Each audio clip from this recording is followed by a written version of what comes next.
Hi, my name is Brad Sarian. I'm the lead pastor with Restored Church in LA.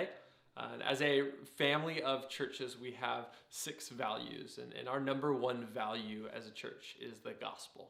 We desire to be a gospel-centered church, and as we desire to be a gospel-centered church, it's really important for us to know, what does the gospel even mean? Most simply, the gospel just means good news. It's the good news of who Jesus is and what he has done. One of my favorite verses, there's plenty of verses throughout the entire Bible that kind of give us little snippets of what the gospel, this good news is. But one of my favorites is Galatians 1:6. Verse 6 is Paul is talking to the church at Galatia, and he's somewhat rebuking them. And he says that, I can't believe you've so quickly deserted him who called you, and now you're turning to a different gospel. And what we see in that passage is that to Paul, the apostle, the gospel is not just this statement, but the gospel is truly a person. And his name is God. His name is Jesus. And so the gospel is the good news of who he is. And so when we talk about being a gospel-centered church, we're talking about being a church that's centered on Jesus, on who he is and his finished work. And so our desire is to build churches that he is the hero, that he is the main point of everything we do, that if this isn't about Jesus, we want nothing to do with it. So as a church, we're centered on the gospel. That's our deepest desire.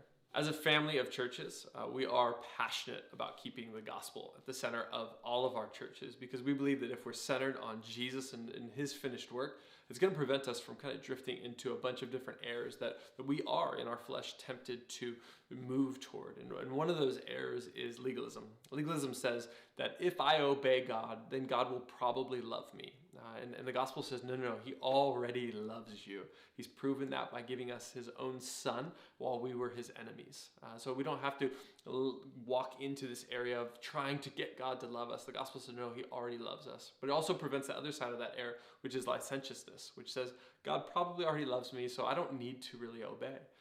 But when Jesus announced the good news of his kingdom, part of that good news is that he invites us purely by his grace, but now we get to live in his kingdom with new hearts filled with his spirit so that we can obey him.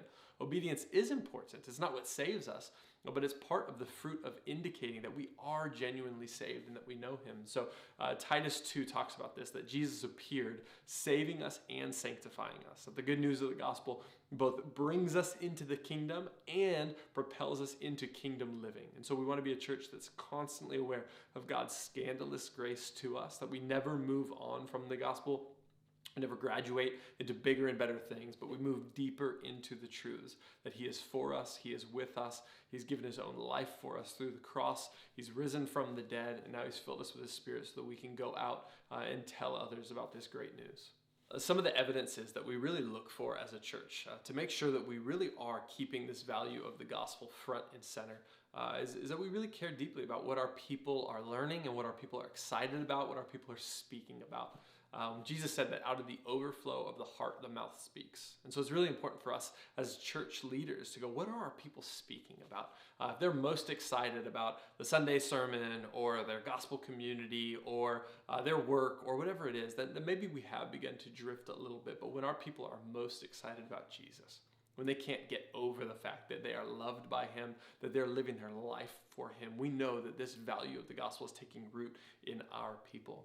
We really do require our leaders to be gospel fluent, that they be people who are learning how to speak the gospel into every area of life, whether it's sexuality or finances or the work life or the relationships with spouse or roommate. We want us to see these people learning how to apply the gospel, saying, what does it look like to love you the way that I've been unconditionally loved? Do I need to speak a little bit more truth here or a little bit more grace here in a way so that Jesus would be magnified?